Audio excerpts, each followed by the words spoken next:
बिहार विधानसभा का चुनाव है, बात बिहार की होगी और हमारे साथ खास मेहमान मौजूद हैं प्रशांत किशोर जी। क्यों इतना पिछड़ा रह गया है बिहार? इसलिए कि इन लोगों ने लूटा है, आपको बताया क्यों? नहीं, यही 20 साल में लूटा गया। नहीं, 35 साल 40 साल पहले जब स्ट्रेटेजी आप भी बनाते थे तो जाति पर आधार। अच्छा, आप हम स्ट्रेटेजी बनाते थे, आपको मालूम है? ये मेरी चीज नहीं है, जो रैलियों में बोला जा रहा है मैं वो सवाल पूछ रही हूँ। अगर बिहार में जाति पर वोट पड़ता है तो मोदी जी को वोट दिया किसने, ये बता दो।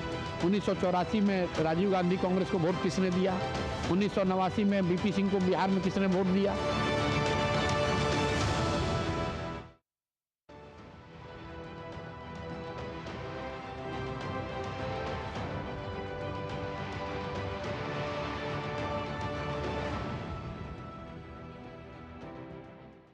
नमस्कार। बिहार विधानसभा का चुनाव है, बात बिहार की होगी और हमारे कॉन्क्लेव का डीडी डायलॉग का नाम भी हमने बात बिहार की रखा है। यहाँ आने के बाद मुझे पता लगा कि बात बिहार की जो है मिलियंस में फॉलोअर्स हैं इस पेज के। तो लगता है कि बिहार की बात तो सभी करना चाहते हैं और अब तक पर्दे के पीछे से बात जो करते थे, रणनीति बनाते थे, हर किसी नेता, मतलब आप ऊपर से नीचे तक छोटे से बड़े कई नेताओं के नाम लीजिए, उन सब की स्क्रिप्ट भी तैयार की, उनका कैंपेन तैयार किया, लेकिन अब वो किसी के साथ नहीं है, खुद अपने साथ हैं। और जनता उनके कितने साथ है ये ज़रा जानने के लिए बात करेंगे। हमारे साथ खास मेहमान मौजूद हैं प्रशांत किशोर जी। प्रशांत जी, बहुत बहुत स्वागत है। प्रशांत किशोर जी को पीके कहते हैं, तो हम भी अपने इंटरव्यू में कोशिश करेंगे कि आप जिस नाम से जाने जाते हैं उसी से आपको पुकारें। तो प्रशांत जी पूरी तरह से नेता बन चुके हैं? नहीं, मैं तो जो काम पहले करता था वही काम कर रहा हूँ। आपने कहा कि स्क्रिप्ट लिखते थे, कुछ लोग कहते हैं रणनीति बनाते थे, कुछ लोग कहते हैं प्रबंधन करते थे। तो काम तो मैं वही कर रहा हूँ। फर्क बस इतना है कि पहले वो नेताओं के लिए, दलों के लिए करते थे, अब वो बिहार के युवाओं के लिए, बिहार की जनता के लिए कर रहे हैं। बिहार की जनता के लिए स्क्रिप्ट लिख रहे हैं कि कैसे बिहार, जो देश का सबसे गरीब और पिछड़ा राज्य है, वो आने वाले 10 सालों में देश के 10 अग्रणी राज्यों में शामिल हो सकेगा। ये स्क्रिप्ट, ये व्यवस्था, ये कैंपेन कर रहे हैं, लोगों को बता रहे हैं कि कैसे बिहार से पलायन बंद हो जाएगा साल भर के अंदर। बिहार के युवाओं को बाहर रोजी रोजगार के लिए नहीं जाना पड़ेगा। लोगों को ये समझा रहे हैं, बता रहे हैं कि कैसे आप अपने बच्चों के लिए शिक्षा रोजगार की व्यवस्था कर सकते हैं और ये ताकत कैसे आप ही के हाथ में है, किसी दूसरे के पीछे भागने की ज़रूरत नहीं है। आपके हाथ में वो ताकत है, आप खड़े होइए और आपके बच्चों का भविष्य सुधारिए।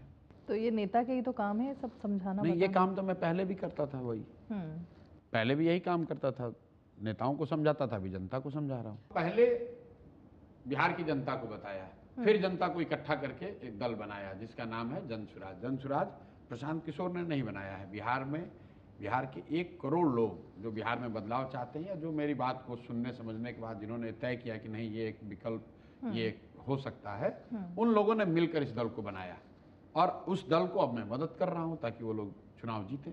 तो 2015 वाले प्रशांत किशोर से 2025 वाले प्रशांत किशोर कितने अलग हो चुके हैं?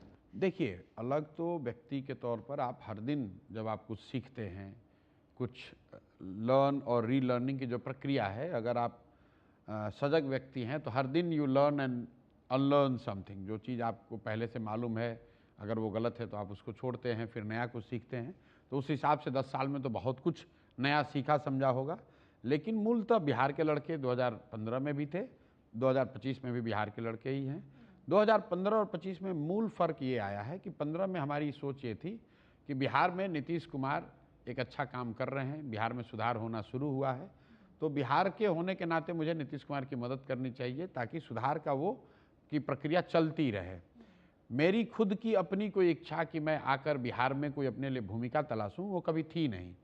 और ये सिर्फ मैं कह नहीं रहा हूँ, इसका प्रमाण ये है कि 15 में जब हम लोग यहाँ चुनाव जीते और बहुत बड़े वर्ग में एक समझ ये बनी कि भाई प्रशांत किशोर की इसमें बड़ी भूमिका है सरकार के बनने जीतने में, तो अगर मैं चाहता तो भूमिका उसमें ले लेता। ली भी थी आपने? कभी नहीं, कोई भूमिका कहा नहीं जाता था नीतीश जी के दत्तक पुत्र की नहीं, तरह। वो भूमिका नहीं, मतलब कभी कोई बिहार सरकार में कोई पद नहीं लिया, बिहार सरकार का बंगला नहीं लिया, गाड़ी नहीं लिया, सुरक्षा नहीं ली।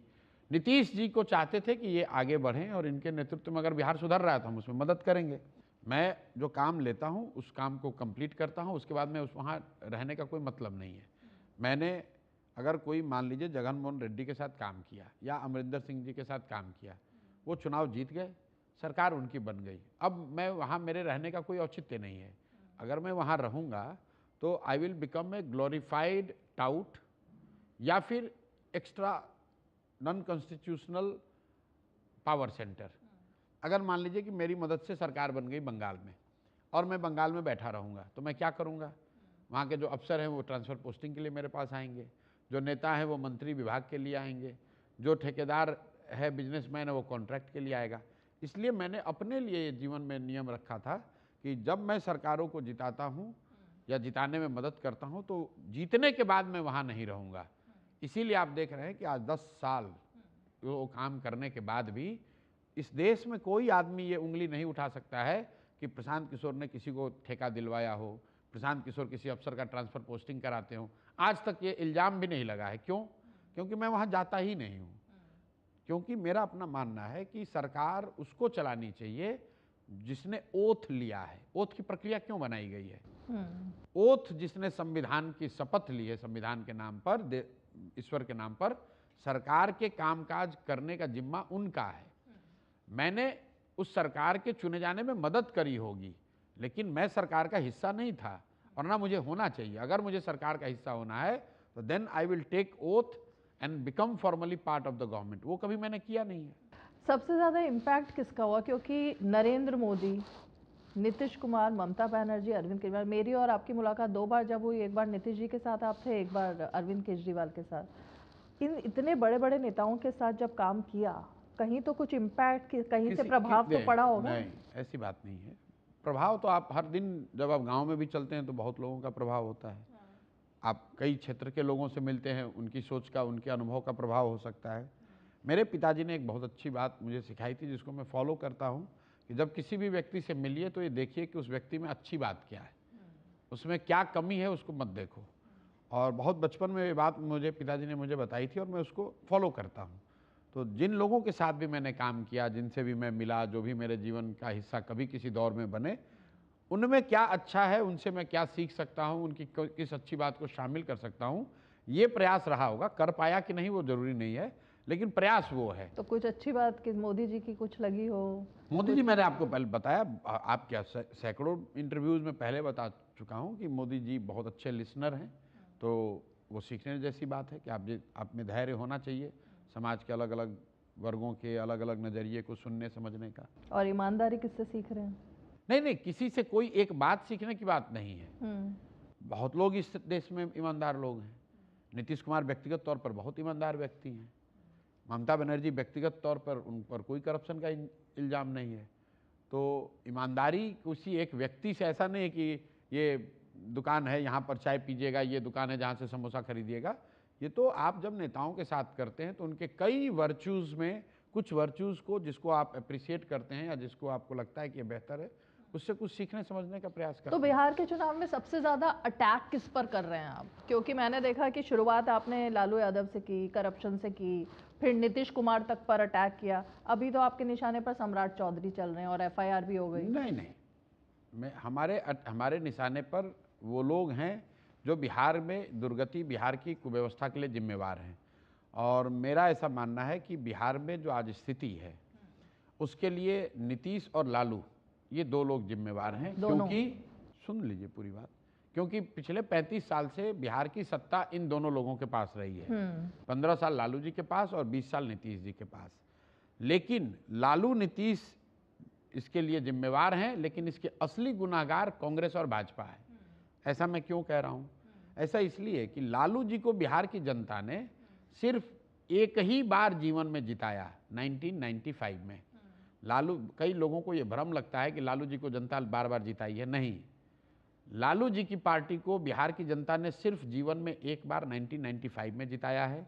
बाकी समय लालू जी बिहार में राज कर पाए क्योंकि कांग्रेस के लोगों ने उनको समर्थन दिया और लालू जी उनको दिल्ली में समर्थन करते रहे, कुछ सांसदों का उनको साथ मिलता रहे, इसलिए कांग्रेस के लोगों ने बिहार की दुर्गति को स्वीकार कर लिया।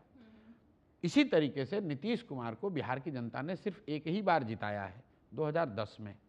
जब उन्होंने पहले टर्म में काम किया तो नीतीश को बिहार की जनता ने 117 विधायक जिताया।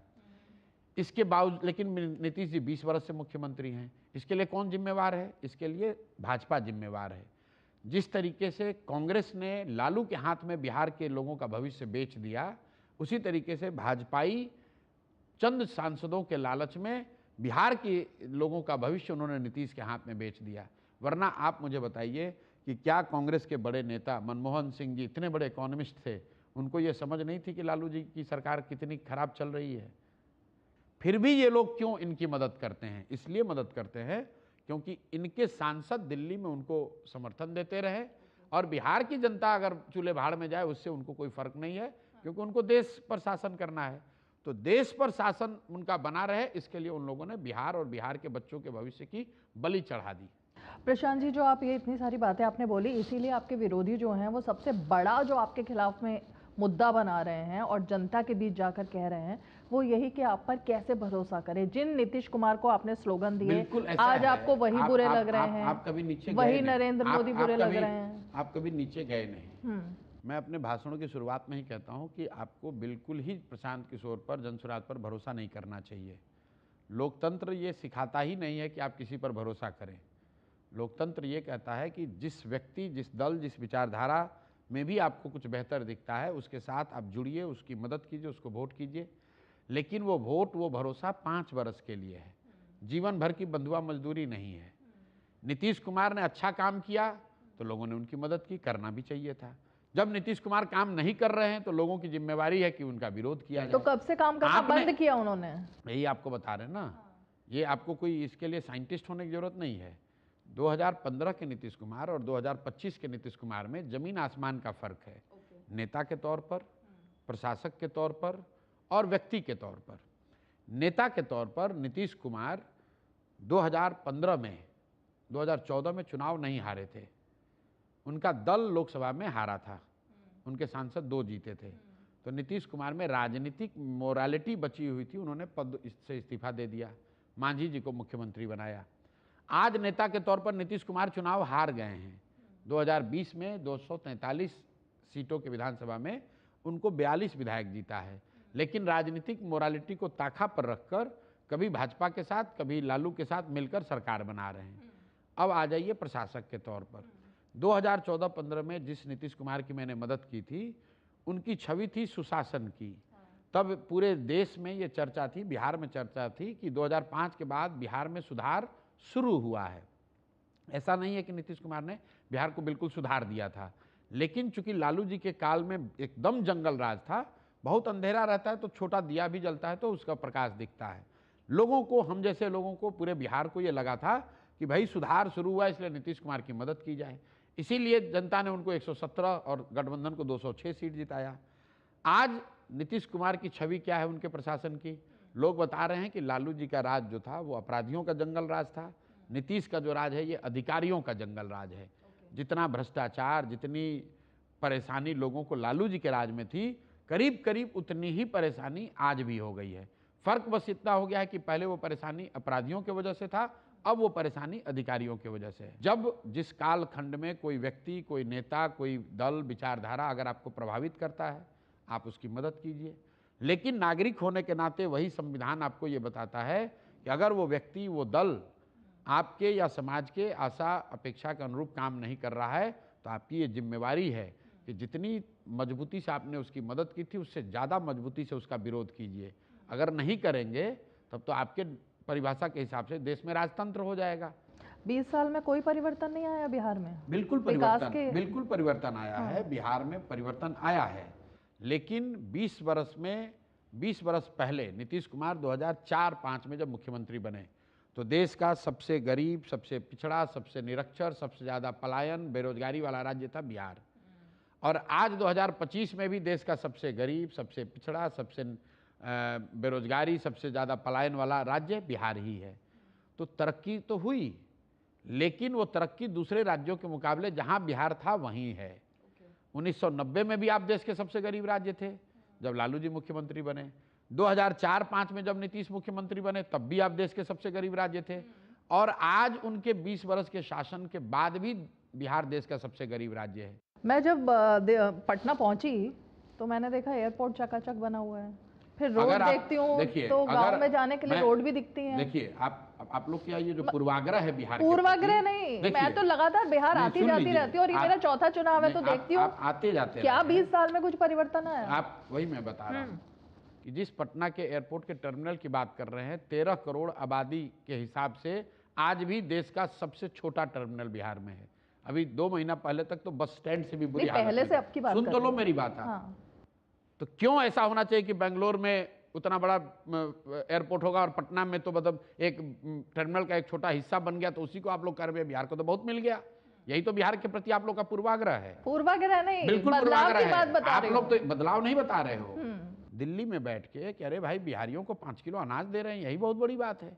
सिर्फ बिहार में नहीं, पूरे देश में मिल अरे रहा है। मोदी जी आके यहाँ कह रहे हैं बिहार में सड़क बन गई, यही बहुत बड़ा इनका काम है। भाई सड़क देश में कहाँ नहीं बनी है, सड़क देश में कहाँ नहीं बनी है। आप बिहार पे कोई एहसान थोड़े ना कर रहे हैं। ईस्ट वेस्ट कॉरिडोर बना, अगर आप गुजरात को बंगाल से जोड़िएगा तो बिहार के थ्रू ही होके ही तो रोड जाएगी। वो कोई बिहार के लिए स्पेशल रोड थोड़े ना बना दिए हैं आप। क्यों इतना पिछड़ा रह गया है बिहार? इसलिए कि इन लोगों ने लूटा है। आपको बताया क्यों? नहीं, यही 20 साल में लूटा गया। नहीं, 35 साल, 40 साल, उससे पहले कांग्रेसियों ने बर्बाद किया। मैंने आपको क्या कहा कि बिहार की स्थिति के लिए लालू नीतीश जिम्मेवार हैं, लेकिन इसके असली गुनाहगार कांग्रेस और भाजपा ही हैं। राजीव गांधी ने इसी पटना गांधी मैदान में 1989 में कहा कि मैं बिहार के लिए 50,000 करोड़ का पैकेज दे रहा हूं। 89 के बाद 15 साल कांग्रेस की सरकार रही है केंद्र में, 1 रुपया नहीं दिया। अरे भाई, बिहार के लोगों को कितना दिन मूर्ख बनाओगे? बिहार को लोगों ने मजदूर की फैक्ट्री बना दिया है। वो जानते हैं कि बिहार की दशा ऐसी चाहते हैं कि ऐसी ही रहे, ताकि 10-12 हज़ार में गुजरात में, महाराष्ट्र में जो देश के इंडस्ट्रियल जोन है, वहां पर 10-12 हज़ार रुपए में मजदूरी करने के लिए मिलेगा कहां से आदमी, अगर बिहार में फैक्ट्री लग जाएगा तो? आप दिल से बिहारी हैं? बिल्कुल, दिल से, शरीर से, हर तरह से बिहारी हैं। तो जब दिल से इतने बिहारी हैं और बिहार के बारे में आपको इतना, मतलब इतने पढ़े लिखे हैं आप, आपने मीडिया को के साथ भी काम किया, आपने सब चीज़ों का वो किया। राजीव गांधी ने क्या किया ये भी आपको पता था, बिहार को पिछड़ा रखने में। उसके बाद से आरजेडी ने तमाम, तो फिर उन पार्टियों को क्यों सपोर्ट करते थे उनको आगे बढ़ाने के लिए? क्यों आपने राहुल गांधी, कांग्रेस पार्टी, आप पहले समझ लीजिए। हाँ, मतलब उन पार्टियों से दूरी बनानी चाहिए थी ना। ऐसा है ना। हाँ। तो दूरी बनाकर हमारे पिताजी, अब बनाई नहीं, हमारे पिताजी प्रधानमंत्री तो थे नहीं, हमारे पिताजी मुख्यमंत्री नहीं थे, हम किसी बड़े बाप उद्योगपति के लड़के हैं नहीं। अगर ये बात हम यही प्रयास आज से 15 साल पहले कर रहे होते तो डीडी न्यूज़ से आप आकर हमारा संज्ञान थोड़े ना लीजिएगा। यहाँ पर रोड पर चलता हुआ कुत्ता भी हमको नहीं पूछेगा। गुस्सा इसलिए आ रहा है कि यहाँ के बेवकूफ़ नेता ये कह रहे हैं कि सड़क बंद तो गया। अरे भाई, बिहार के बच्चे, बिहार में फैक्ट्री कब लगेगी ये बताओ?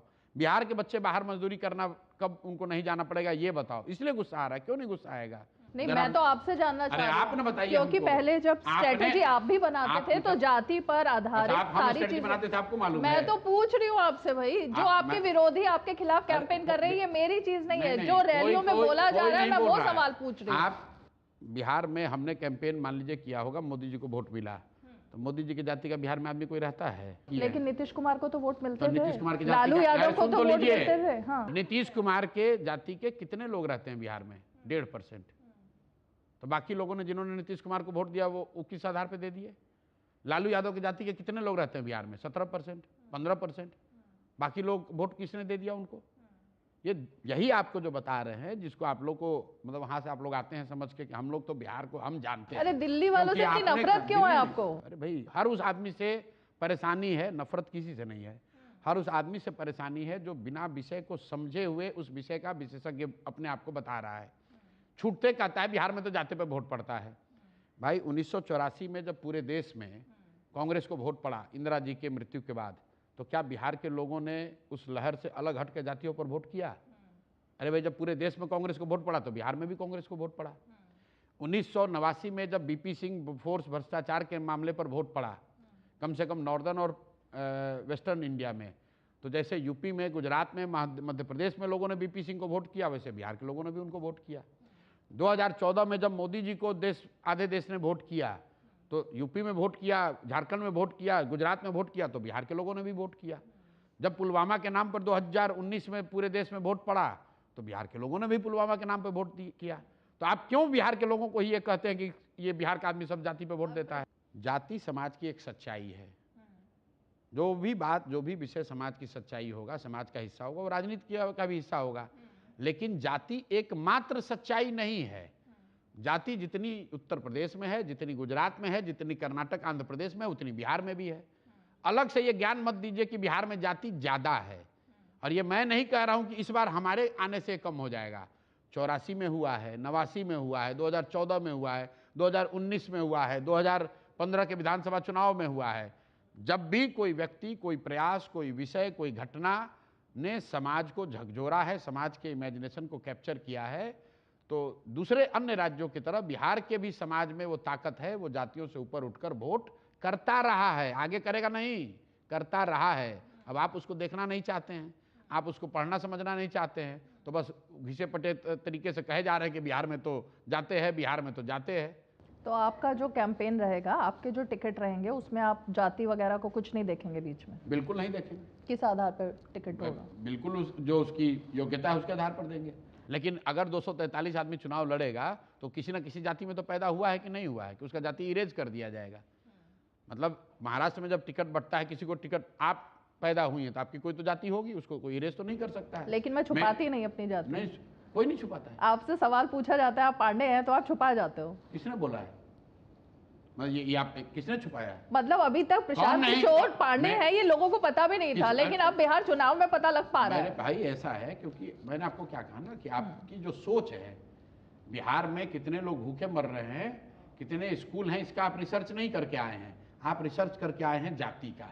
मैं आपसे ये जानना चाहती हूँ कि चिराग पासवान आपकी इतनी तारीफ कर रहे हैं और बीजेपी वाले कह रहे हैं, आपका नाम रखा उन्होंने एक इंटरव्यू में, अब ये मेरा सवाल नहीं है, ये दिलीप जायसवाल कह रहे हैं पैसा किशोर, आपको ऐसा नाम क्यों दिया जा रहा है आपके नाम पर? दिलीप जायसवाल जिनका आप नाम ली हैं तो थोड़ा बहुत तो रिसर्च करके आप आई होंगी। दिलीप जायसवाल यहाँ भाजपा के अध्यक्ष हैं और दिलीप जायसवाल पर मैंने 2 बाकायदा प्रेस कॉन्फ्रेंस किया है। दिलीप जायसवाल पिछला 20 दिन से उनको हिम्मत नहीं कि वो प्रशांत किशोर पर बोल दें। आप अपना रिसर्च जब करती हैं तो डेट देख के आइए। ये कभी उन्होंने गलती से कह दिया था, गलती से कह दिया था, उसके बाद से अभी जाके पूछिएगा ना, आप अभी आई हैं ना, तो जरा उनसे जाकर पूछिएगा कि प्रशांत किशोर के लिए बोलिएगा कुछ, तो कहेगा ना ना ना, हम पर प्रशांत किशोर के लिए हमसे डर गए आपसे? हमसे डरे हुए हैं, अपने कुकर्मों से डरे हुए हैं। अंत में चलते चलते 2-3 सवाल। बिहार के नेताओं की ना एक इमेज, अब आप फिर से कहेंगे दिल्ली से आए हुए पत्रकार, दिल्ली से आए हुए पत्रकारों को लेकर आपका एक अलग मुझे इस वक्त मूड दिखाई दे रहा है, पता नहीं किस लिए, क्या वजह है इसकी। लेकिन आरजेडी के नेताओं के बारे में पहले कहा जाता था कई बार कि वो धमका देते हैं पत्रकार को या कुछ कर देते हैं। कल मनीष कश्यप के साथ भी ऐसा हुआ। सवालों से क्यों डर लगता है? और सवाल कोई पूछे तो उससे क्यों इतना ज्यादा खराब लगता है? ऐसा है कि मुझे मालूम नहीं है कि देश में ऐसा भी कोई पत्रकार है जो कि कह सकता है कि उसने मुझे डरा दिया, ठीक है ना? नहीं, डर लगता है, मतलब धमकाया जाता है ना फिर पत्रकार को। प्रखंड के स्तर से लेके और राष्ट्रीय स्तर पर जो अपने आप को पत्रकार जो भी हैं वो अपना काम कर रहे हैं। सबने सवाल पूछा है, हर सवाल का जवाब देने का प्रयास किया गया है। डर किसी को नहीं लग रहा है। आपको सिर्फ ये बताया जा रहा है कि पूर्वाग्रह से मत आइए और अब सवाल करने आए हैं तो तैयारी करके आइए। आपने बात करी कि दिलीप जायसवाल ने आपको पैसा किशोर कहा, आपको ये भी नहीं मालूम है कि किस दिन कहा। आपने पॉडकास्ट में कहा, वो नहीं, वो घटना 3 महीने पहले की, कभी की भी हो, उसके बाद बयान तो बयान है ना, चाहे वो 1 साल पहले दिया जाए या 3 महीने पहले दिया जाए। बाद जो काम हुआ उसकी आपको कोई जानकारी नहीं है। प्रशांत किशोर की राजनीति अरविंद केजरीवाल की राजनीति से मेल खाती है? बिल्कुल नहीं। जनता के बीच में, क्योंकि हर चीज जनता से पूछकर की जा रही है। कहाँ किया? अरविंद केजरीवाल तो आंदोलन से निकले, हम आंदोलन करते नहीं। आप भी डंडे खा रहे हैं जा जाकर, आप भी अनशन पर बैठ रहे हैं, आप भी लगातार वही सब। पहले आप समझ लीजिए कि प्रशांत किशोर को पुलिस यहाँ डंडा मार दे, इतना अभी पुलिस में दम है नहीं, ठीक है ना? यहाँ के प्रशासन में इतना दम नहीं है कि हमको डंडा मार दे। दूसरी बात, हम डंडों की राजनीति, आंदोलन की राजनीति नहीं करते हैं।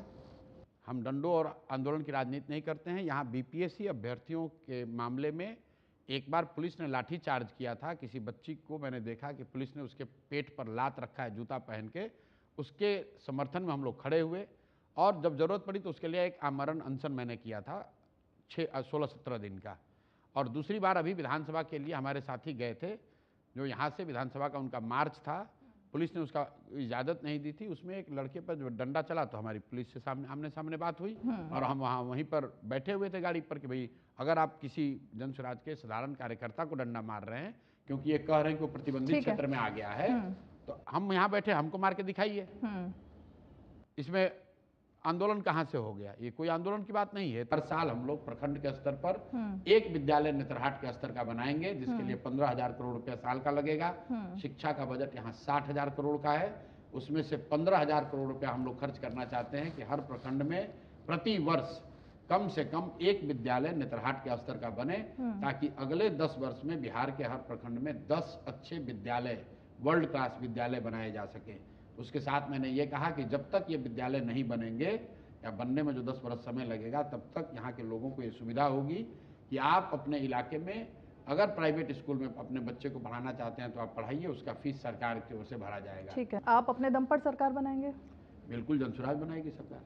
किसी का सपोर्ट नहीं चाहिए होगा? किसी का सपोर्ट नहीं चाहिए। और अगर ऐसी स्थिति आ गई कि आपको किसी का सपोर्ट करना पड़े तो किसका करेंगे? किसी का नहीं करेंगे, घर पे बैठेंगे। मतलब छोड़ देंगे राजनीति? बिल्कुल, बैठे हुए। अभी हम लोग नहीं राजनीति कर रहे हैं, अभी तो हमारा एक भी विधायक नहीं है, हम लोग राजनीति नहीं कर रहे हैं। और जिस हिसाब से आप बदलाव की बात कर रहे हैं, क्या प्रशांत किशोर अपने बच्चों को भी बिहार के स्कूल में पढ़ाना चाहेंगे? बिल्कुल, हमारा एक ही बच्चा, वो ऑलरेडी 10वां क्लास में पढ़ रहा है, उसको वापस जाके 6वां क्लास में तो पढ़ाने नहीं लगेंगे। तो 10 के बाद आगे 10 के बाद बिल्कुल, हम खुद ही यहाँ पढ़े हुए हैं। आप बच्चों की बात करें, हम खुद यहीं पढ़े हुए हैं, यहीं सरकारी स्कूल में पढ़े हैं। हम यहीं सरकारी स्कूल में पढ़े हैं, हम कोई बाहर से नहीं पढ़े हैं। यहीं बोड़ा पर बैठकर बिहार के सरकारी स्कूल में पढ़े हैं, यहीं पटना साइंस कॉलेज में पढ़े हैं। हम कोई बाहर से पढ़कर नहीं आए। तो अंत में चलते चलते प्रशांत किशोर बिहार के स्कूल, बिहार के कॉलेज में पढ़ के कहाँ पहुँच गए? देखिए, इसका मतलब कहीं तो कुछ बात होगी ना प्रशांत किशोर? बिल्कुल बिल्कुल, कहीं तो कुछ है। बिल्कुल है। उसके लिए क्या आपका थोड़ी ना योगदान है? किसी का तो योगदान है। बिल्कुल योगदान है। आप तो सब पर ही राशन पानी लेकर चढ़े हुए हैं। बिल्कुल योगदान है। लेकिन इसका मतलब क्या है कि हर एक प्रशांत किशोर जो यहाँ के स्कूल से पढ़कर प्रशांत किशोर बन गए, 1 करोड़ ऐसा बच्चा है जो कि कुछ नहीं कर पाया क्योंकि स्कूल उतने नहीं है, उतनी अच्छी पढ़ाई नहीं है। पटना साइंस कॉलेज एक है ना, बिहार की आबादी 13 करोड़ है। जिस साइंस कॉलेज में प्रशांत किशोर पढ़े हैं और आज उस साइंस कॉलेज की स्थिति जाकर देख लीजिए कितना फर्क है। ओके। 1991 के साइंस कॉलेज में और आज के साइंस कॉलेज में कितना फर्क है, ये आपको पता नहीं है। आप जब साइंस कॉलेज में जाएंगे तो वहाँ पता चलेगा। वहाँ पर कभी सीवी रमन ने आकर लिखा है साइंस कॉलेज में कि this is one of the finest physics lab, ठीक है, एट इंटरमीडिएट कॉलेज लेवल। ये आज़ादी के समय की बात लिखी हुई है। इसका मतलब ये नहीं कि आज भी फिजिक्स का लैब उतना ही अच्छा है। बहुत बहुत शुक्रिया प्रशांत जी, लेकिन बस मैं ये कहूँगी कि पूर्वाग्रह से नहीं ग्रसित होना चाहिए। आप शायद मेरे बारे में और कुछ पत्रकारों के बारे में पूर्वाग्रह से ग्रसित हैं, पूरा देश, लेकिन नहीं आप होना बात नहीं समझ चाहिए। रहे हैं। आप पूरा देश, हम भी पूरा देश दुनिया देखे हुए हैं, कोई इतना ऐसी बात नहीं है। पूरे देश में बिहारी को बिहारी कह के, बिहार के लोगों को बिहारी कह के अपमानित किया जाना, उनको नीचा दिखाना, ये हमारा क्लीसेट नहीं है, ये हमारा परसेप्शन नहीं है, ये हकीकत है आज देश की। बिहार के लोगों को बिहारी कह के बेइज्जत करना, गाली देना, नीचा दिखाना, ये सच्चाई है। ठीक है, बहुत बहुत शुक्रिया प्रशांत जी।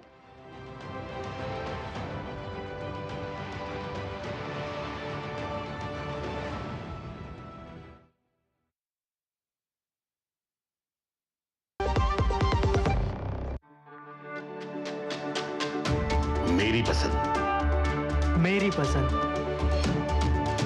मेरी पसंद, मेरी पसंद, हमारी पसंद, हम सबकी पसंद। मजबूत देश का मजबूत सरिया हो गया स्टील। जो लक्ष्य चुना था समझ आने लगा है। GLA यूनिवर्सिटी, उच्च लक्ष्य की निश्चित प्राप्ति।